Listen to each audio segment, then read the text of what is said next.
My name is Ben Valenta. I'm the SVP of Strategy and Consumer Insights at Fox Sports. Basically, that just means my job is to understand fandom. I've been at Fox for about 8 years. Prior to that, I spent about a dozen years as a consultant. I worked on behalf of companies like Nike, the NFL, Anheuser-Busch, the New York Knicks.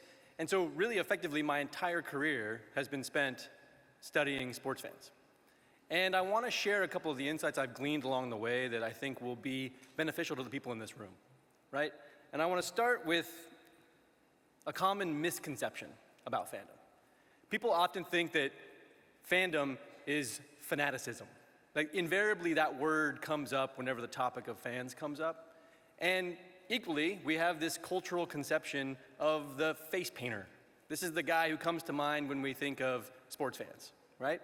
And I've crisscrossed the country. I've talked to tens of thousands of fans in my 20 years of experience. And yes, I've encountered a couple face painters in my day. But the reason I push back so hard on this misconception of what fandom is all about is because it clouds our perception of what fandom can be. Because the face painter is fatuous and juvenile and a little boorish, and we don't really want to be around him. But I was having conversations with fans that were completely different than that. It was wholesome, it was sentimental, it was heartfelt. And I began to realize that there was something really profound to sports fandom that we were missing because we would just focus on the guy in the front row spilling beer with his face painted. And so I want to reframe how we think about fandom. That's really what my mission is now. And I want to start by reframing it through this idea of community. If there's a sort of central thesis that I have, it's to be a fan is to be a part of a community.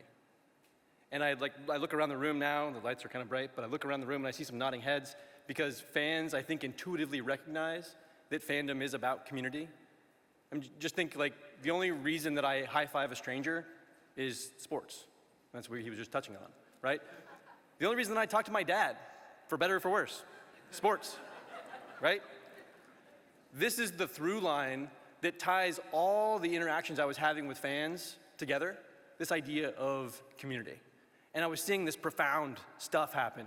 And again, it was sort of diametrically opposed to the cultural conception that we have of fans. So I want to change the conversation. But to change the conversation, I needed some evidence. So I set about to try and prove this out. And I devised a way to look at people's social networks, how many friends they had. And then I cut that data by their fandom. So on this chart, it's fairly simple. I promise I'll explain. On the left, you have non-fans, self-explanatory. On the right, you have the universe of fans, from low value, less engaged, your casual fan, all the way up to the high value, the more engaged, the avid fan. And what we see here is a positive relationship between one's engagement in sports fandom and the number of friends that those people have on average. It's not just that they have more friends, they actually value those relationships more, they interact with those people more frequently, and the same is true of familial relationships as well. So another way to say that is, the bigger the fan, the more likely you are to have a positive relationship with your mother, your father, your siblings, etc. So there's a lot going on here. This idea of community manifests in some of this data, and so we pressed further. We were encouraged.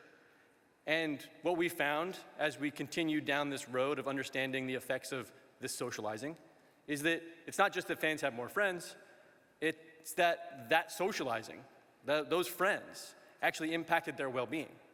So we also know now that engaged fans are happier, they're more optimistic, they're more confident, they're more trusting of others, they're more satisfied in life, they're more grateful, they're more likely to give to charity, they're more likely to be registered to vote, they're more likely to read for leisure.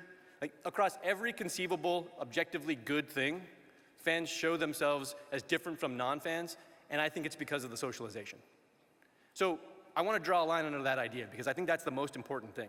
It's not some magic elixir that sports has, right? It's not some sports magic wand that makes these people happier. It's simply the fact that sports provide a structure where they can socialize. And the socialization is the thing that's doing all this hard work. It is the thing that's improving their lives.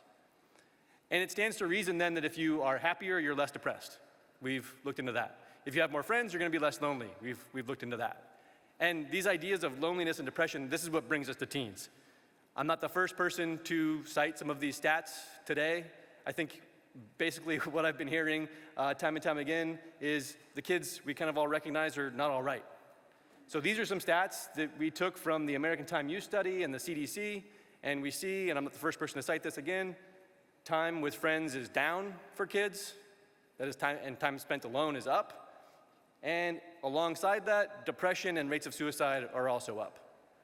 So that's just sort of the objective reality. And so this is like floating around in the air. I'm not the first person to tell you guys this. And at the same time that this is floating around in the air, that this is in all the headlines, I happen to be sitting on this trove of data that says fans are happier, less lonely, they have more friends, they're less depressed. And so I wanted to then investigate, well, maybe this impact extends into teens. And so we polled about 5,000 teens a few months ago. And what we found is that the data is exactly mirror in teens as what it is in adults. That is, teen fans, the bigger the fan, the more friends, the more likely they are to hang out with those people more often, the more likely they value those relationships, the better off their relationships are at home, so on and so forth. And then very specifically, they're less depressed. Now, to measure depression, we use something called the Personal Health Questionnaire. It's a 9-question battery that clinicians use as a diagnostic tool to diagnose rates of depression in their patients. And if you score a 10 or higher on this set of questions, you would be considered having moderate depression or worse. The depression level goes up, the higher the score. And what we see here is that same positive relationship existing specifically when it comes to teen mental health, teen depression.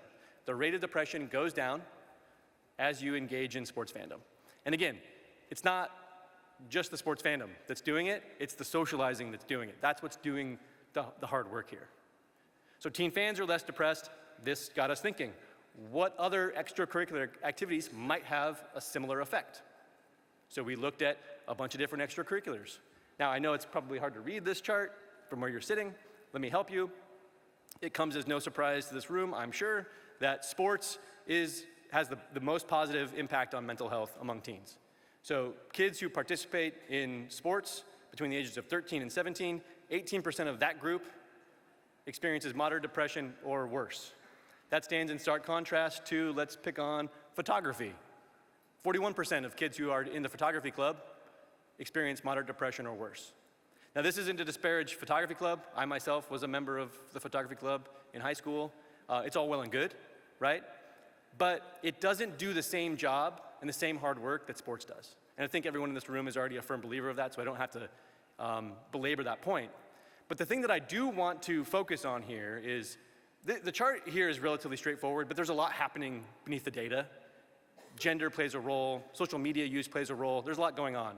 The simplest way to think about this, though, is to simply recognize that the activities on the left, that is where the kids suffer less depression, are the activities that specifically pull you into, in real life, interpersonal interactions regularly. That's the secret sauce here. The things on the right, the things where the kids suffer worse depression rates, they don't do that. They might do that, but they don't necessarily do that. Sports necessarily does that. And that's really the magic here. That's what's going on. And so just like when we started this, I wanted to reframe the conversation around fandom. What I'm arguing for here is that we also reframe the conversation around sports participation for teens. There's a lot of good reasons why kids should participate, and I've heard doctors talk about cortisol levels, and that's all well and good. I would not dispute that. I want my kids to participate for those same reasons. But the real thing that's doing the hard work to improve the mental health of teen participants is simply the fact that sports pulls you in to these in real life, interpersonal interactions.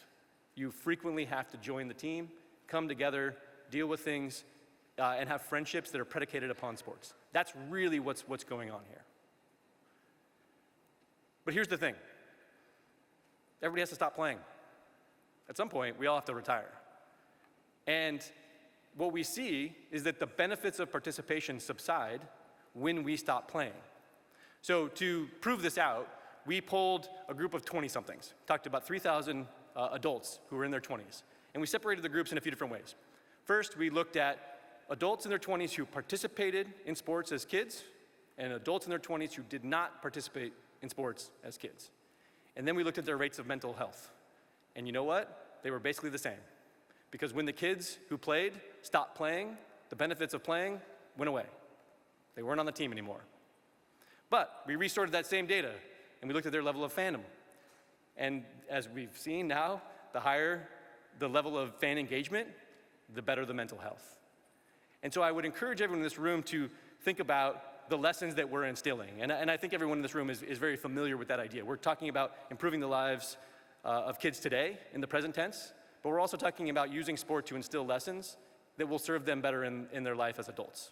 How can we help these kids lead prosperous lives as adults? And I would argue that fandom is one of the keys.